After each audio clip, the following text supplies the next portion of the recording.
Hi everyone, I'm Bill Sanders and this is Watch Outside, the Art and Science of Watch Collection. Today we're going to be talking about retrogrades. I had one of the subscribers said, well, why don't you do a video on retrogrades? And I thought, well, that might be fun.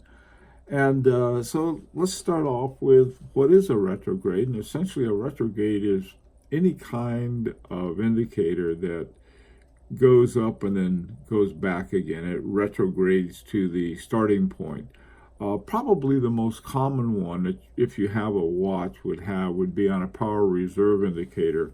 When you wind up the watch, it goes up to the top, and then as it unwinds, it goes to the bottom.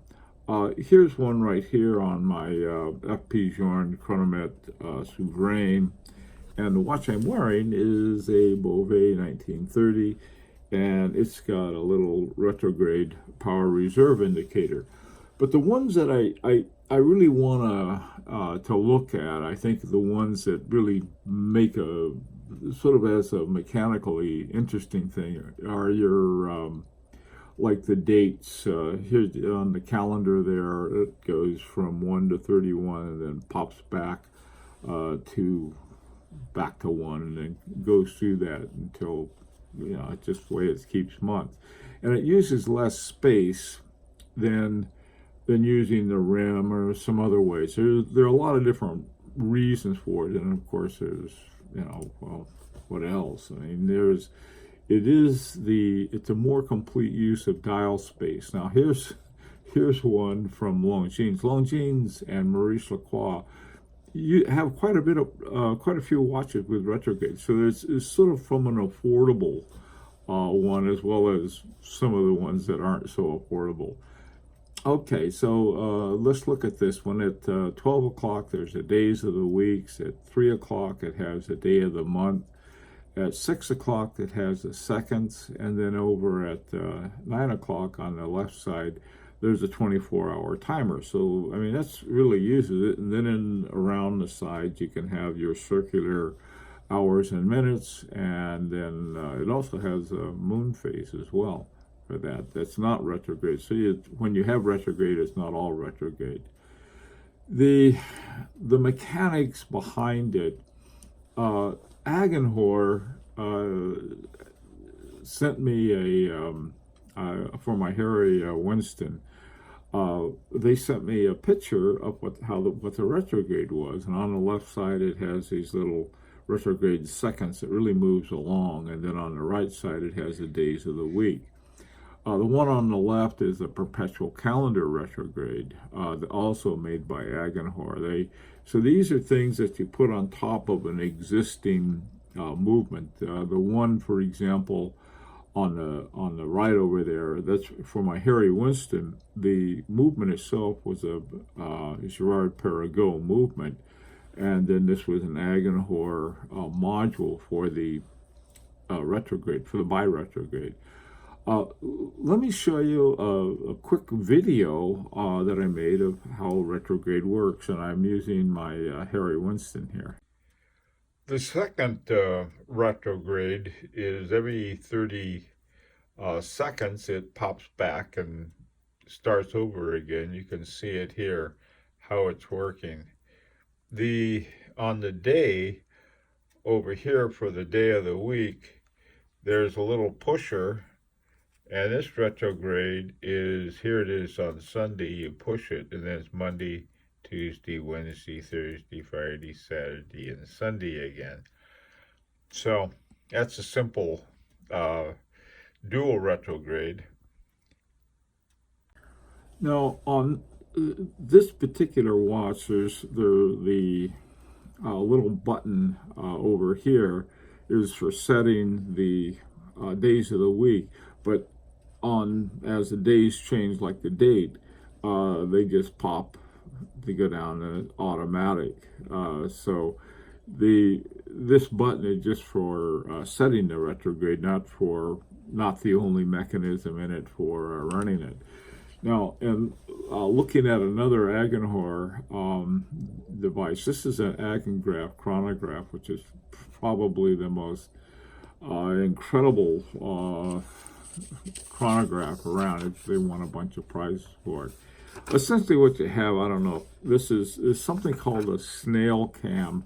And the way a snail cam works is that it pushes a lever around. You can see it in the middle there where it has minutes. You can see the arm sticking out, and then the snail cam comes around and pops it, and then it goes down here.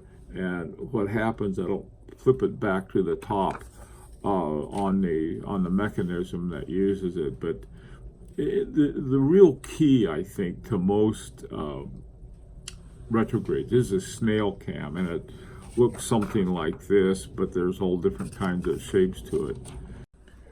One of the things you're going to find, you can find retrogrades all over the place.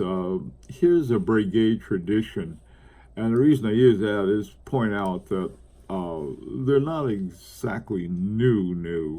They've been around for a while, and this one has a 20-minute timer. This is this particular chronograph from Brigade, called the Brigade Tradition. It has a 20-minute timer in it, so you set it and it goes to 20 minutes. Got to put it somewhere. And then it also has a power reserve indicator. It's a bi-retrograde, just one of the many kinds of versions they have of it. These two right here, one is by Frank Mueller, and the other is by Roger Dubuis. And the one by Frank Mueller at down around 6 o'clock, he's got the retrograde going. This is a chronograph, and so you have a lot of stuff on a chronograph. And they're popular on certain chronographs because all of the subdials that you need on one. And so this one just goes along the bottom there. And on the Roger Dubuis sympathetic retrograde perpetual calendar, boy, that thing's got it has a bi-retrograde on both sides. That's a heck of a watch. One I happen to like a lot. The other thing about this particular type of style, they've won awards. This one is from 2017, Parmigiani Fleury Toric Hemispheres Retrograde. And I also have a Parmigiani Hemispheres, but it doesn't have the retrograde date. Instead, it's got a sort of a big cut over here. Now, one of the things I think, anyway, in looking at this toric hemisphere with a retrograde, it's a lot clearer, much clearer. This thing looks, for some reason, that little window over at 9 o'clock, it crowds it up a bit. I mean, you've got a lot of subdials and things on there. And it's a dual timer. It's actually more like a world timer, but the thing of it is that you can see in the design how this helps clear things up by putting in a little retrograde. Here are a couple more, one by Blancpain, another by Chronos Swiss.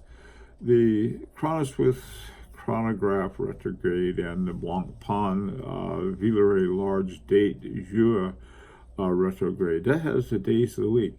For some reason, days of the week are fairly popular sort of target for retrogrades. And on the Chronos Swiss, they're using both sides on it, and it looks like, from the looks, I think it might even be a Retrograde. Okay, finally, here are a couple of very expensive retrogrades, the Patek Philippe Perpetual Calendar with what's called a retrograde date hand. And on the Vacheron Constantin Patrimony, it has a retrograde date. On the bottom, you can see the days of the week. Again, it's one of the popular things for retrogrades. And then up at 12 o'clock, actually from about 9 to 3, you have a retrograde date up there. So if you don't have a retrograde in your collection, I think it's a neat thing to have. I mean, just sort of to fill out your collection, something more than a power reserve indicator. And yeah, it's something that you might want to think about. Say, hey, well, I'm looking for something. And the thing that's so great about retrogrades, you don't have to spend a lot of money. You can get one of these guys and spend a whole lot of money, or you can spend a lot more reasonable amount and have one. Just like I said, it's sort of an interesting thing to have. And well, anyway, so like I said, had been a request from someone who wanted to know about retrogrades. Thought this would be a good thing to talk about. But I'd like to get your opinion. What do you think of them? Do you have one? Do you like them? Do you not like them?